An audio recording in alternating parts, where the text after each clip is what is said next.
BBC reported that the US imposed 50% tariffs on $20 billion of Canadian goods. The US imposed 50% tariffs on $20 billion of Canadian goods, and Canada vowed to match them dollar for dollar after trade talks collapsed. Al Jazeera reported that trade specialist Steven Okun said the tariffs won't cripple Canada but will heavily hit key sectors. BBC reported that the US offered Canada the best treatment of any major exporter to the US market.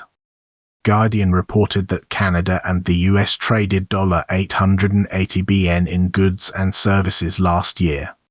France 24 reported that Trump claimed he had a good relationship with Carney and thought a deal could be reached. The BBC reported that the US tariffs came into effect on Saturday after trade talks broke down just before a midnight deadline. The BBC reported that the US imposed the tariffs using the Tariff Act of 1930. The BBC reported that the tariffs will affect about 5% of Canadian exports. NPR reported that Trump had temporarily paused the tariffs earlier in the week.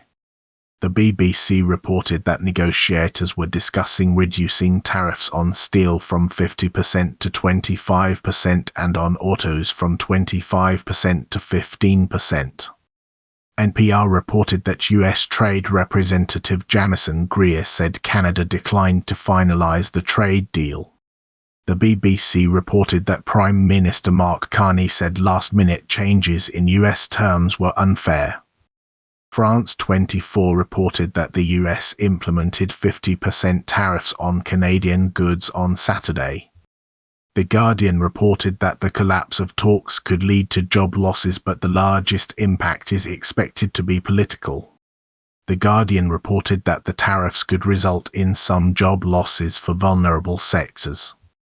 Guardian reported that Canada and the US traded $880 billion in goods and services last year. Whether the US or Canada was primarily responsible for the collapse of trade talks. The BBC reported that the US imposed tariffs using the Tariff Act of 1930.